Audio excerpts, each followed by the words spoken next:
government has called an all-party leaders meeting at 11 in the morning on 8th of May in the Parliament complex in New Delhi. This will be to brief the all-party members about Operation Sindoor.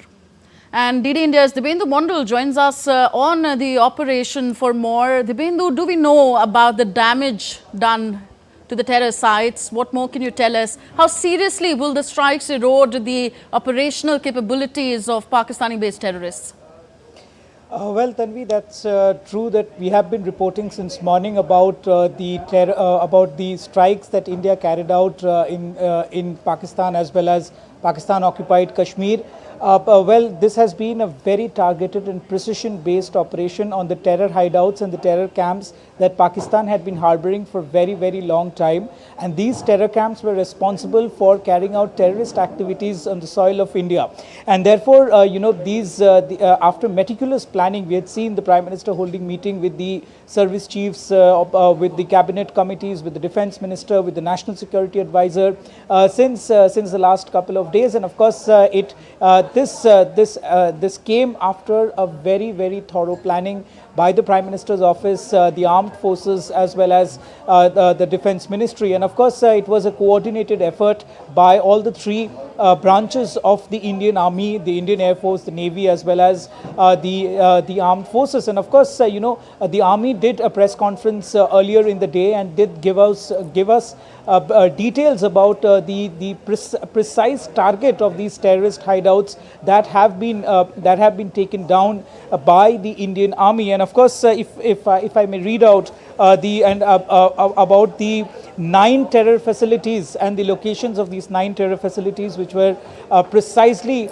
targeted by the Indian armed forces to wipe them out, because remember, these were the same terrorist outfits which were training the terrorists that were carrying out attacks in different parts of the country. And we have seen over the last many decades that the Pakistan had been giving shelter to terrorists, and therefore 9 precise targets were taken in by the armed forces, and some of which were of course the Bahawalpur area, which has been the hotbed of the Jaish-e-Mohammed activities and Hafiz Saeed's activities in Bahawalpur, and his Markaz Subhanallah in Bahawalpur had been taken down by the Indian Army, and also Markaz Taiba in Muridke, as well as the Sarjal Tehra Kalan, which was operated by the Jaish-e-Mohammed, Mehmoona Joya in Sialkot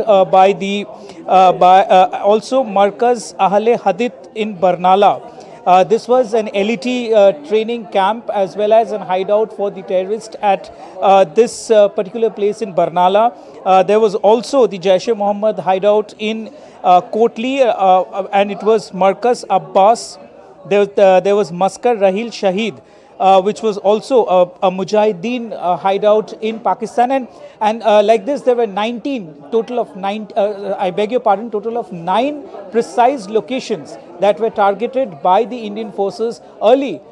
In fact, on the intervening night of 6th and 7th, when this precise attack, the tactical precise attack, did take place in Pakistan-occupied Kashmir, as well as in inside the land of Pakistan, where these terrorist organizations have been trained for many, many years. And also, Tanvi, let us give you a brief detail about how, in fact, we are hearing from multiple media reports that 14 family members of Hafiz Saeed who had taken shelter in the Bahawalpur Markaz Masjid have been killed. The media reports do suggest that 14 people as of now have been reported who were family members of Hafiz Saeed. Remember, he was the mastermind in the 26/11 attack, the Parliament attack.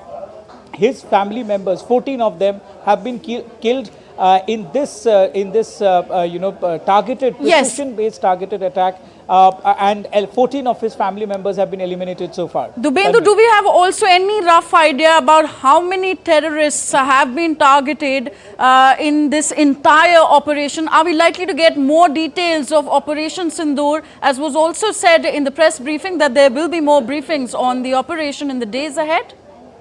Well, Tanvi, as of now, we do not have the exact number of the casualties on the other side of the border, and of course we'll have to wait for the army and the PRO from the army to give out details. We do not want to jump the gun before it is officially released by the Indian Army. And of course, we should have our restraint in calculating or going by media reports that are circulating on social media. And let us wait for the exact number of people that could have been born under, in fact, the terrorists who have been born under the brunt of the Indian attack. And of course, we'll have to, as I said, we'll have to wait for more details. And yes, more details are likely to come out in the coming days. And as the army also did say that they will be holding multiple briefings in the coming days to give out further details of Operation Sindoor if and when it is required for the public consumption as well as public knowledge. Okay, Dibyendu, request you to stay with me as I'm joined by our esteemed guests here on the show, Burzeen Wagmar from South Asia and